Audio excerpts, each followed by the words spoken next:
शुरुआत करते हैं बुलेटिन की।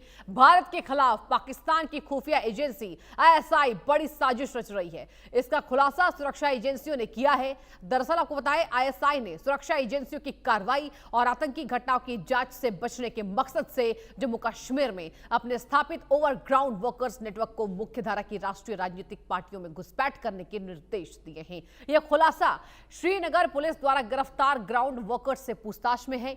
जांच में दर्शकों को यह पता चलता है कि इनमें से कुछ लोग राष्ट्रीय राजनीतिक पार्टियों के सदस्य भी थे। इंटर सर्विसेज इंटेलिजेंस यानी कि आईएसआई की योजना अपने नेटवर्क को राजनीतिक गतिविधियों की आड़ में छिपाने की है, ताकि किसी भी कार्रवाई के दौरान उनके कार्यकर्ताओं को सुरक्षा एजेंसियों के संदेश से बचाया जा सके। बताया जा रहा है कि आईएसआई की योजना केवल घुसपैठ तक सीमित नहीं है, वो केवल अपनी रणनीति में बदलाव करते हुए 90 के दशक से उन आतंकी संगठनों को भी सक्रिय करने की कोशिश कर रही है जो लंबे समय से निष्क्रिय पड़े हैं। पाकिस्तान ऐसा इसलिए कर रहा है ताकि कश्मीर में आतंकी गतिविधियों को स्थानीय आंदोलन के रूप में पेश किया जा सके। तो देखिए, आपको ये जो घटनाक्रम है सिलसिलेवार तरीके से हमने आपको बताया। यहां पर जो आतंक है, राजनीति आतंक इसे क्यों कहा जा रहा है आईएसआई का, सुनिए। आतंकियों को राजनीतिक पार्टियों में शामिल कराने की कोशिश की जा रही है। सिलसिलेवार तरीके से आपको मैं बता रही हूं, ओवरग्राउंड वर्कर्स को पार्टियों में शामिल होने का फरमान जारी हुआ है और राष्ट्रीय राजनीतिक पार्टियों में घुसपैठ के निर्देश दिए गए हैं। सुरक्षा एजेंसियों की कार्रवाई से बचने की कोशिश ये करते नजर आए। आईएसआई की आतंकवाद को स्थानीय रंग देने की कोशिश लगातार जारी है। तो आईएसआई का ये राजनीति आतंक आप कह सकते हैं। कैसे साजिश का खुलासा होता है ये जरा सुनिए।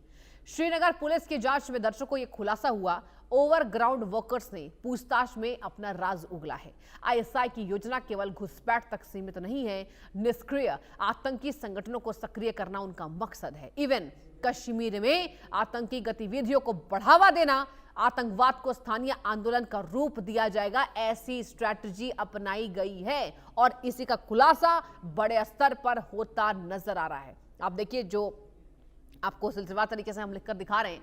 अब इसी पर चर्चा की हम शुरुआत भी करने वाले हैं कि आखिर यहां पर ये जो एजेंडा है ये किस तरीके से भुना गया और अब इसकी तैयारी तेज है। देखिए, बहुत खास मेहमान मेरे साथ जुड़ चुके हैं। अली अशरफ रत्ता पाकिस्तान से मेरे साथ जुड़ चुके हैं। अली जी, पहला सवाल देखिए मेरा यही होगा, क्या है ये मेगा प्लान, जरा बताइए, जरा प्रकाश डालिए कि चल क्या रहा है। उसके बाद मैं आऊंगी अगले सवाल पर, पहले तो यही जवाब दीजिए।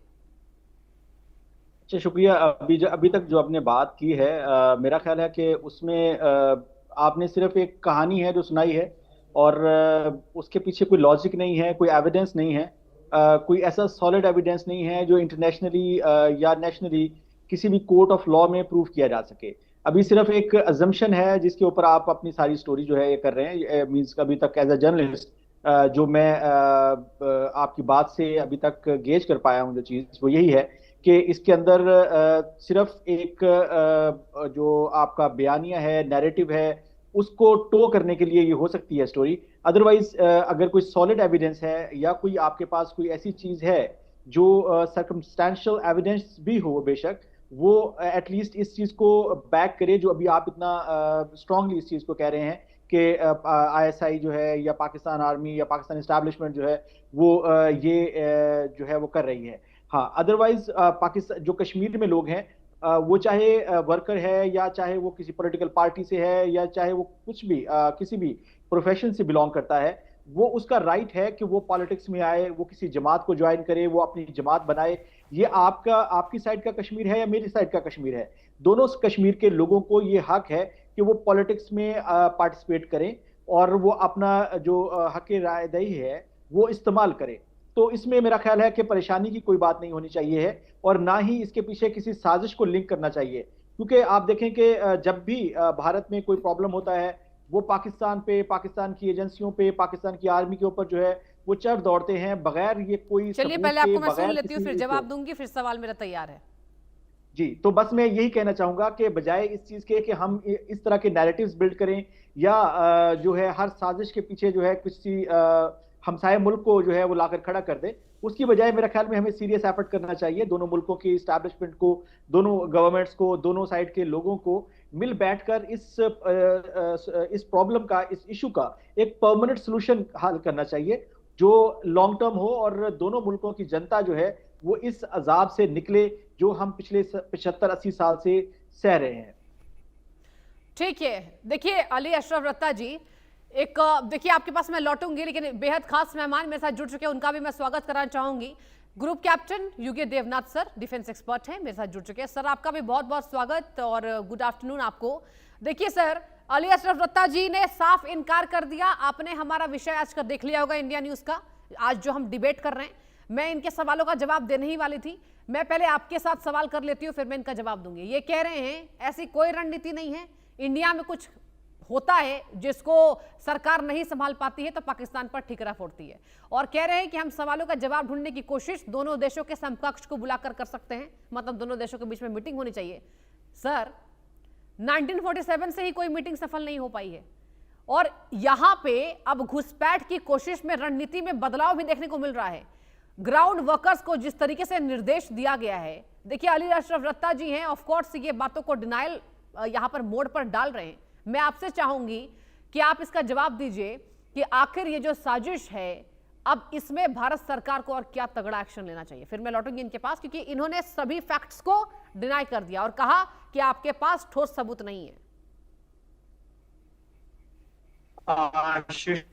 देखो, हमारी इंटेलिजेंस एजेंसीज जो हैं जम्मू एंड कश्मीर में बखूबी काम कर रही है। सबसे बड़ी बात है कि कश्मीर की आम आवाम भी बड़ी संख्या में आकर डेमोक्रेटिक प्रोसेस में पार्टिसिपेट कर रही। अब जब भी वहाँ इलेक्शन होते हैं तो J&K पुलिस की जो LIUs हैं, लोकल इंटेलिजेंस यूनिट्स, वो लगातार गांव के सरपंच के संपर्क में रहती हैं। तो हम ये देखते रहते हैं कि जो लोग चुनावी प्रक्रिया में भाग ले रहे हैं, क्या वो जम्मू एंड कश्मीर के वाजिब सिटीजन हैं, क्या वो हिंदुस्तान के सिटीजन हैं। ये बेसिक छानबीन करने के बाद अगर किसी भी संदिग्ध पर शक होता है कि शायद वो भारत का नागरिक नहीं है या जम्मू कश्मीर का नागरिक नहीं है, तो फिर गांव वालों की मदद से डिस्ट्रिक्ट एडमिनिस्ट्रेशन जो है सरपंच के साथ बात करते हैं, और ये बातचीत बहुत ही खुले आम ओपन बैठक होती है। वहां कुछ छुपाया नहीं जाता है। जो एडमिनिस्ट्रेशन है वो अपने शक और शुबा को रखता है सामने, और जो गांव के जो सरपंच हैं और उनके साथी हैं वो बताते हैं कि फलाना फलाना आदमी जो है वो यकीन करने वाला आदमी है, लॉयल है, और उसका कोई संपर्क किसी आतंकवादी गतिविधियों से नहीं है। हाँ, एक दो बार ऐसा जरूर हुआ है, ये जब शक हुआ कि जो आदमी अपना एड्रेस दे रहा है शायद वो उस एड्रेस पर, उस मुकाम पर ही रहता है।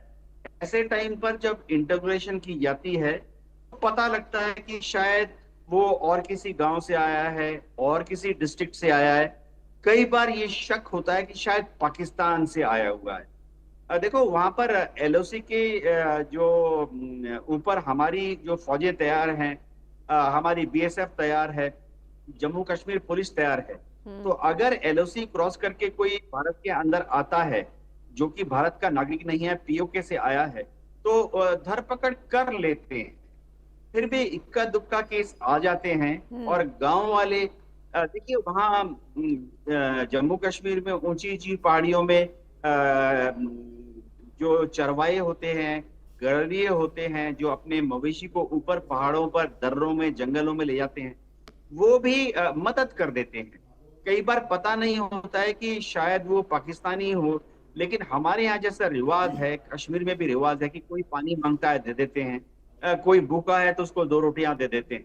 लेकिन इंटेलिजेंस एजेंसीज अपनी तरफ से पूरा ख्याल करती हैं कि इन पर नजर रखी जाए। जी ठीक है, अली अशरफ रत्ता जी, आपका मैं रुख करना चाहती हूँ। सुरक्षा एजेंसियों की कड़ी कार्रवाई से बचने के लिए ये तमाम जो यहाँ पर विकल्प तैयार किए गए हैं, आपने बोला कि कोई सबूत अभी नहीं मिले। देखिए, हमारे संवाददाता वहां मौजूद है जम्मू कश्मीर में, ग्राउंड जीरो से लगातार हमें रिपोर्ट पहुंचाते रहते हैं इंडिया न्यूज के माध्यम से। और सबसे बड़ी बात यह है कि आकाओं ने ये निर्देश दिया है, आप क्यों इस बात को डिनाई कर रहे हैं? देखिए कैसे आप नहीं मानते अली अशरफ रत्ता जी। अभी आप देखिए पीआई का गुब्बारा मिला है, घुसपैठ की कोशिश है, और इस साल की शुरुआत से ही जब से तनाव की स्थिति है, आप देखिए, आप नेट पर पढ़ लीजिए, आपके जो रिपोर्टर्स हैं, जो पत्रकार हैं, वो आपको बता देंगे कि क्या हो रहा है। भले आप डिनाई कीजिए, भारत में बैठकर टीवी डिबेट में आप डिनाई कीजिए, लेकिन ये हो रहा है क्योंकि हमारी सुरक्षा एजेंसी अलर्ट मोड पर है, कई ऑपरेशन चलाए जा रहे हैं। किसी भी चीज को मैं डिनाई जो है वो बगैर किसी लॉजिक के या रैशनल के नहीं कर रहा हूँ। ठीक है, तो सबूत पेश करेंगे क्या? जी मैं सबूत, देखिए सबूत पेश करना है जो इल्जाम लगा रहे हैं उन्होंने। मैं तो सिर्फ ये कह रहा हूं कि अगर यही तो बात है कि भारत ने कभी इल्जाम लगाया ही नहीं। पाकिस्तान की जो हरकतें हैं, भारत ने उसका जवाब दिया है। इल्जाम लगाने का इंतजार जो आप बात कर रहे हैं, आपका मुल्क ऐसी हरकतें कर देता है। आप रिलाय कर रहे हैं, आप टोटली रिलाय कर रहे हैं जो रिस्पॉन्सिबल हैं सिक्योरिटी के इन जम्मू कश्मीर, हाँ, उन लोगों के ऊपर आप रिलाय कर रहे हैं। अगर वो कल को वीकनेस होगी, वो उनका फेलियर होगा, तो वो अपना फेलियर एक्सेप्ट नहीं करेंगे। अगर वो फेलियर को एक्सेप्ट करेंगे तो इसका मतलब है कि उनको सजा होगी, और वो ये कभी भी एक्सेप्ट नहीं करेंगे। वो अपना फेलियर जो है मतलब कितना भयंकर प्रोग्राम चलाया जा रहा है। गुर्गों को राजनीतिक पार्टियों से जोड़ा जाएगा ताकि वो एजेंसियों के संपर्क में ना आ सके, पहचान उनकी ना की जा सके। क्यों? देखिए अगर वो सिटीजन है वहां के, अगर वो वहां के सिटीजन है, क्या वो सिटीजन नहीं है? ये दुख की बात है आपके मुल्क के लिए अली अशरफ रत्ता जी। आप बताइए आप तो पढ़े लिखे हैं, आप इस बात को कैसे डिनाई करते हैं? आपके मुल्क की ही ये दिक्कत की बात है, दुख की बात है कि अब आतंकियों को, गुर्गों को, स्लीपर सेल्स को बताइए क्या इस तरीके से एक्टिव किया। देखिए यहाँ पर तो मुंह तोड़ जवाब मिलता है भारत में। अब मुंह तोड़ जवाब से बचने के लिए भैया क्या करेंगे? अब विकल्प राजनीतिक पार्टियों से जुड़ जाओ। जवाब दे दीजिए, मेरे सवाल का जवाब दे दीजिए, क्या वो वहां के सिटीजन हैं कि नहीं है? क्या पूछा? फिर से पूछिए। क्या वो वहां के सिटीजन हैं कि नहीं है? आप तय कीजिए ना। हमारा काम है भारत में जिस तरीके से अगर ऐसी हरकतें बढ़ती है, मुंह तोड़ जवाब देने का। कई ऑपरेशंस चलाए जा रहे हैं, इसकी पहचान की जा रही है, और अभी वैश्विक स्तर पर जो हालात है पूरे देशों की, इसके बाद भारत सरकार और एक्टिव मोड पर आए। आप मेरे सवालों का जवाब नहीं देंगे, लेकिन मुझसे सवाल पूछ रहे हैं, वो भी मैंने आपको जवाब दे दिया। चलिए इंतजार कीजिए, आती हूं मैं। आप नहीं, एक मिनट मुझे ठीक है, ये बात जो आपने की है। Wait for 2 minutes, I am coming to you. UK sir, आपके पास मैं आना चाहूंगी। सर ये बताइए कि ये जो तमाम स्ट्रैटेजी पाकिस्तान अपनाए हुए है, देखिए सरकार से तो कोई उम्मीद नहीं है, कोई उम्मीद हम नहीं कर सकते हैं, और बार बार हमारे कहने से भी सरकार इस बात को नहीं स्वीकारेगी, क्योंकि सरकार के पास कोई ऑप्शन ही नहीं है। अब जो आतंकवाद पालते पोसते हैं भैया, उनके पास कैसे ऑप्शंस बचेगा? उनके पास तो एक विकल्प तैयार होगा कि कैसे हम एक्टिव करें आतंकवाद को। अब सर ये पार्टियों से जोड़कर देखना, ये बताइए सर, आप डिफेंस एक्सपर्ट हैं, आपको बेहतर इसकी नॉलेज होगी कि आखिर अब सरकार को स्ट्रैटेजी कैसी अपनानी चाहिए ताकि कम समय में इस यहां पर जो मसला, ये जो हल है, इसका निपटारा किया जा सके, क्योंकि बहुत ज्यादा टाइम आप नहीं दे सकते और भी देश को काम। हाँ सृष्टि, देखो वहाँ जम्मू एंड कश्मीर में एक तरीका है जिससे कि पुलिस वेरिफिकेशन की जाती है। देखो हाँ। ऐसे भी पीसफुल टाइम में हर गांव में, हर कस्बे में दूर दराज के जो घर होते हैं, वहां जाकर पुलिस चेक करती है कि उनके बच्चे लोग कहाँ पर हैं।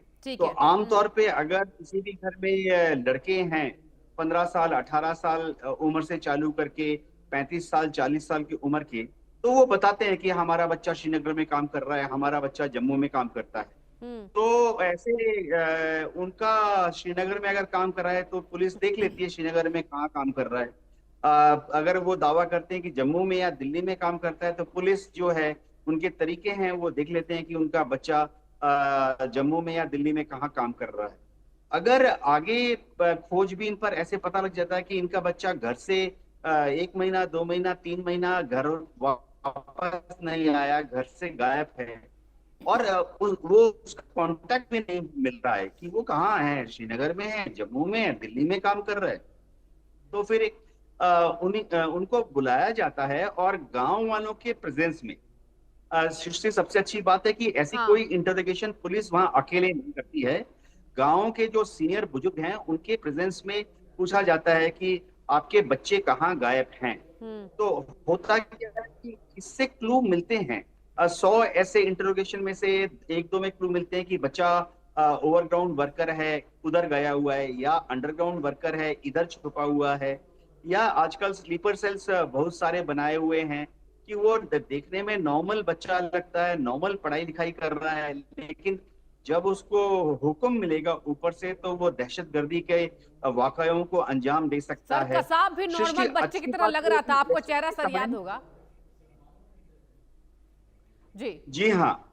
हाँ, जी हाँ। कसाब का भी आप फोटो शिव- अभी भी देखेंगे सर, देखिए खून तो खोलता है पूरे देश का, लेकिन वो भी नॉर्मल बच्चा ही लग रहा था। लेकिन अलग बात है कि टीवी डिबेट में बैठकर अली अशरफ रत्ता जी देखिए पढ़े लिखे हैं, लेकिन वो इस बात को डिनाई करते हैं। चलिए, समय की कमी है, आप दोनों का बहुत शुक्रिया, यूके देवनाथ सर, अली अशरफ रत्ता जी, जुड़ने के लिए डिबेट पर मेरे साथ और चर्चा को आगे बढ़ाने के लिए बहुत बहुत धन्यवाद आप दोनों का। और चलिए आगे बढ़ते